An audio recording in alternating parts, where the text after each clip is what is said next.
NDA की राजनीति का अलग धर बना भाजपा के हौसले पर हरियाणा जीत का रंग गहराने लगा है। हो ये रहा है कि बीजेपी अब अपनी शर्त पर गठबंधन की राजनीति को आकार देने में लग गई है। इस टेम्परामेंट का उदाहरण हरियाणा क्या बना, भाजपा अब इसे झारखंड चुनाव में भी आजमाने लगी है। एक तो भाजपा की सधी राजनीति और दूसरा झारखंड विधानसभा चुनाव में जदयू का इतिहास का असर सीट बंटवारे में भी दिखने लगा है। आपको बताएं कि भारतीय जनता पार्टी की चुनाव प्रबंध समिति की बैठक के बाद प्रदेश की चुनाव सह प्रभारी हेमंत बिश्व शर्मा के बोल काफी आक्रामक दिखे। अपनी ओर से ये घोषणा करते उन्होंने साफ साफ कहा कि सहयोगियों के साथ सीटों पर तालमेल पूरा हो गया है। जदयू 2 विधानसभा सीटों पर उम्मीदवार खड़ी करेगी। ये दिगर की जदयू एक बड़ी उम्मीद के साथ 11 सीटों पर चुनाव लड़ने का मन बना चुकी है। ये खुद नीतीश सरकार के मंत्री विजय चौधरी ने मीडिया को भी बताया।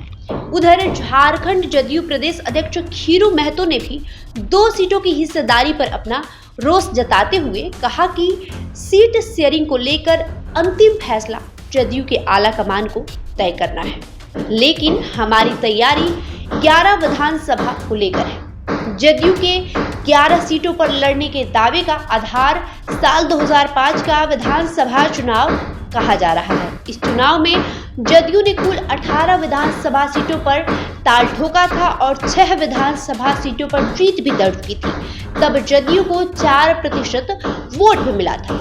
वहीं इसे लेकर भाजपा के रणनीतिकारों का कहना है कि जदयू का जनाधार भी बीते सालों में कम हुआ है। 2009 में जदयू 14 सीटों पर चुनाव लड़ी और 2 ही सीटें जीत पाई, लेकिन 2014 और 2019 की बात करें तो विधानसभा चुनाव में जदयू एक भी सीट जीत नहीं पाई। भाजपा 2009 को ही आधार मानकर जदयू को 2 सीटों पर चुनाव लड़ाना चाह रही है। बहरहाल अपने अपने तर्क है और अपने अपने दावे। जदयू के सीट शेयरिंग की बात अब तो केंद्रीय चुनाव समिति को तय करना है। केंद्रीय मंत्री शिवराज सिंह चौहान और असम के मुख्यमंत्री हेमंत बिश्व शर्मा केंद्रीय चुनाव समिति को अपना रिपोर्ट सौंपेंगे।